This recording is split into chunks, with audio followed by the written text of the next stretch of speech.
नमस्कार मंडळी. बऱ्याच दिवसापासून ना मला कैरीचा ठेचा खाण्याची इच्छा होत होती. म्हटलं आज चला करूनच घ्यावं. हा ठेचा चांगला 4-5 दिवस चांगल्या प्रकारे टिकतो. व्हिडिओमध्ये दिसत असलेल्या सर्व गोष्टींना फ्राय करून घेतलं.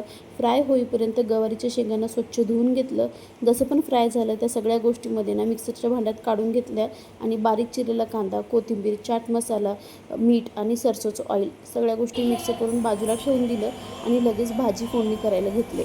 सो भाजी जोपर्यंत वाफत नाही तोपर्यंत मी इकडे ठेचा पण बनवून घेतला होता. ठेचाला फोडणी द्यायचं नाही कारण की ऑलरेडी आपण तेलामध्ये सर्व गोष्टी भाजून घेतल्या आणि तेल पण आपल्या पोटात कमी प्रमाणात जातो. त्यामुळे का खाल्लीस तिची सोनपापडी मला सांग. काय झालं श्रीमय? तोडून टाकलीस ती सोनपापडी. दाखव दाखव कसं तोडलीस, दाखव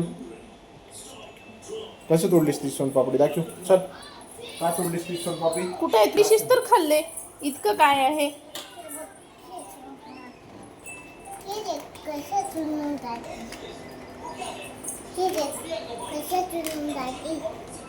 कसं तोडतेत, कसं तोडतेत तिची सोनपापडी. सॉरी श्रीमयी. हो मग, हो सॉरी म्हणलेली की आई. हे देख. हां राहू दे तू खा.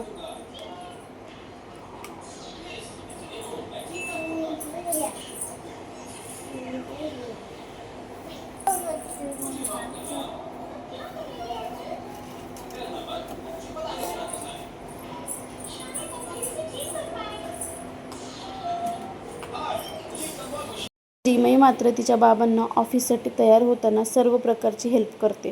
त्यांच्या छोट्या छोट्या गोष्टी त्यांना जवळ आणून देते. या सर्ववरून मला वाटत होतं चप्पल पण जवळ आणून देते की काय, पण तसं काही केलं नाही मॅडमनं. सर्व आवरल्यानंतर तिचे बाबा निघाले ऑफिसला.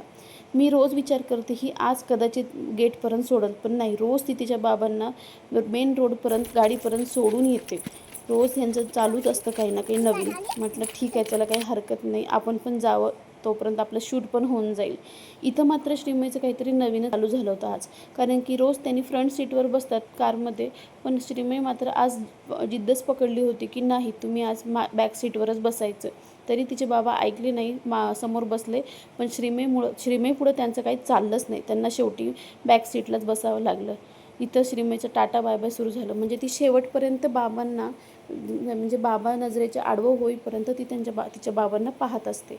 संध्याकाळी झोपेतून उठल्यावर मात्र श्रीमयीचे हे जे फ्रेंड्स आहेत ते विंडोमधून तिला दिसू लागले आणि त्यांचा आवाज आला की ती लगेच झोपेतून उठली आणि लगेच तयार झाली. सो अशा प्रकारे आमचा दिवस गेला. चला भेटूया नेक्स्ट व्हिडिओमध्ये. बाय.